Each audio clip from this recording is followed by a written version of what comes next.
अबको 3 दिनपछि चाहिँ रमदान इभेन्ट चाहिँ अफिसियली स्टार्ट हुनेछ। रमदान इभेन्ट स्टार्ट भइसकेपछि यो ट्रोगन गनको स्किन मेल बन्डल एकदमै फ्रीमा पाइनेछ। तर यसको लागि चाहिँ हजुरहरूले बेल्चा हान्नु पर्ने हुन्छ। 1 करोडवटा बेल्चा चल्दा कस्तो सुनिन्छ होला है। सो हेलो गाइज, के छ खबर? सन्चै हुनुहुन्छ? सो आजको भिडियोमा पनि मैले हजुरहरूलाई फ्री फायरसित रिलेटेड थुप्रै इन्फर्मेसन चाहिँ दिनेछु। अबको 3 दिनपछि चाहिँ रमदान इभेन्ट चाहिँ स्टार्ट हुँदैछ। रमदान इभेन्टको स्पेशल इन्टरफेस कस्तो हुन्छ, मिसन कम्प्लिट गरेर मेल बन्डल र ट्रोगन गनको स्किन कसरी लिग्ने, फ्रीमा पाउने magic cube, upcoming Holi event, गरिनाले फेरि अलोकसित कोल्याबोरेसन गरेको छ। त्यसमा पनि हजुरहरूले थुप्रै इन गेम चेन्जेस देख्न सक्नुहुनेछ। अपकमिङ कन्फर्म इभेन्ट्स र अरू पनि थुप्रै इन्फर्मेसनको बारेमा चाहिँ आजको यो भिडियोमा चाहिँ कुरा गर्नेछौँ। सो यो भिडियो चाहिँ स्किप नगरिकन इनसम्म चाहिँ हेर्नु होला। चलो भाइ देखो अपने काम।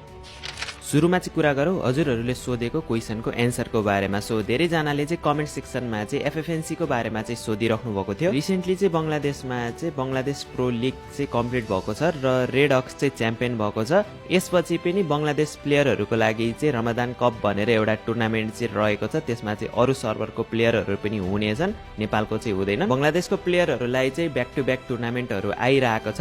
अब नेपाली प्लेयरहरूलाई केही नआउँदाखेरि चाहिँ हजुरहरूलाई चाहिँ कहिले के आउने हो भनेर जान्न मन लागिरहेको होला। सो मैले चाहिँ मोडरेटरसित चाहिँ कुरा गरिसकेको छु।